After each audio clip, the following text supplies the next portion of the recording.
Well, hello everybody. Welcome to P.B.M. Money. My name is Brian, and today we are going to continue our series called The Ultimate Guide to Frugal Tips. We're going to start on 64 and see where we end up.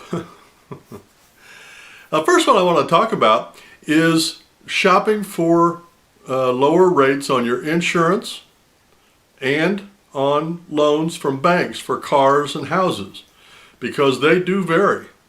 And you can also apply this to CD rates. I recently was looking at CD rates, and they vary widely from bank to bank. So if you shop those out on a regular basis, and they say that your car insurance you should shop every year or two, homeowners insurance probably the same. Now this next tip I used when I was young and very broke, but it's a good tip. Used lawnmowers. In every town there's usually a guy that runs a small lawnmower business out of his garage. And you can pick up a push mower for, well, back then it was 30 or 40 bucks. And a rider for maybe 100. Now, if the guy's good, the mower will last just as long as a brand new one. Because usually what they do is they get those mowers in trade in, or they get them out of the garbage, and then they tear the engine apart, put it back together, and then sell it. Used lawnmowers is a good one. Now here's one that I stumbled on, actually. I was shopping for a birthday gift for a friend of mine. And I went to a restaurant to get him a gift card for this restaurant. And when I went in, they had a big sign on their gift cards, and it said, you know, buy a gift card for $100 and get $20 free on a gift card. So I was like, cool. Then I went to another, it was a fast food restaurant, and theirs was if you spend $25 on their gift card, they would give you 10. So my point is, give gift cards as gifts for whatever reason, birthday, Christmas, whatever. That way you can get cash back if you shop at the right places.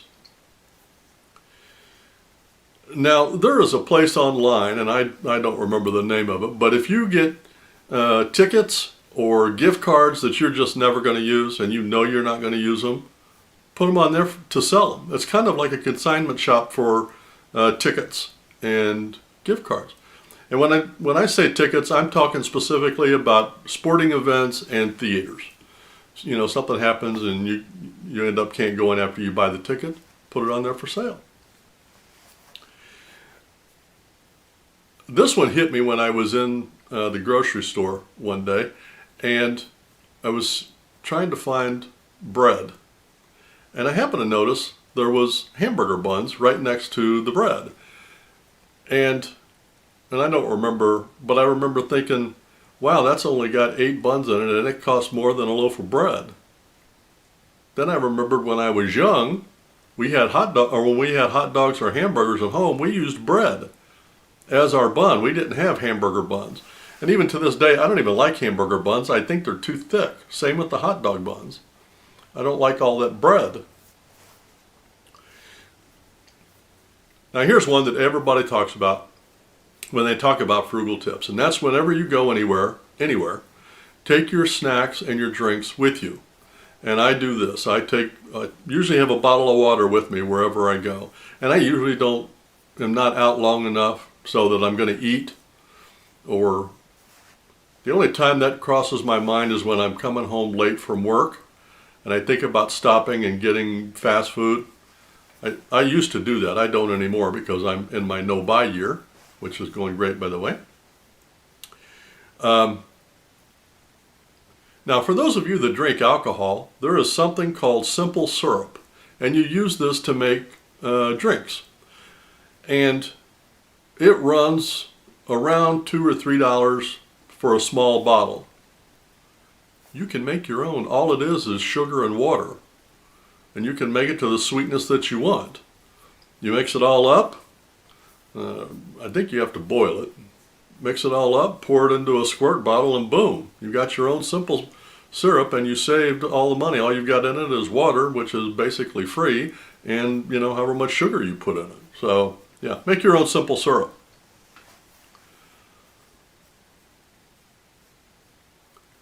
Now this is the one that my daughter uses a lot. When she buys a car, she shops around and waits until she can find one with 0% interest. Now, you have to have good credit to qualify for that, but and she buys nice cars, and she gets them for 5 years, 0% interest. She's done that for the last 3 cars she's bought. So use the 0% interest. You can use this on not just cars, but on furniture. I've seen that deal many times on furniture. So 0% interest, good way to go.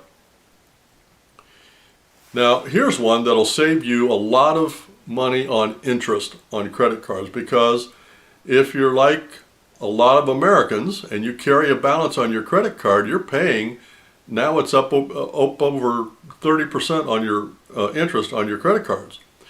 The way to get around that is to Google online balance transfer cards.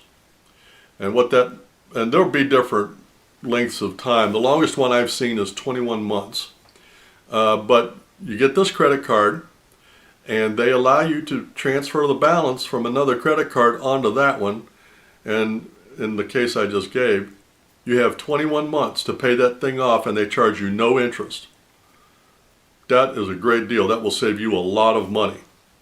Now, the downside to that is, if you move it over and you don't get it paid off in 21 months, they go back and charge you interest for the whole thing. So if you're going to do it, make sure you can pay that interest off. Now here's one that I'm doing specifically this year, and that's eat at home.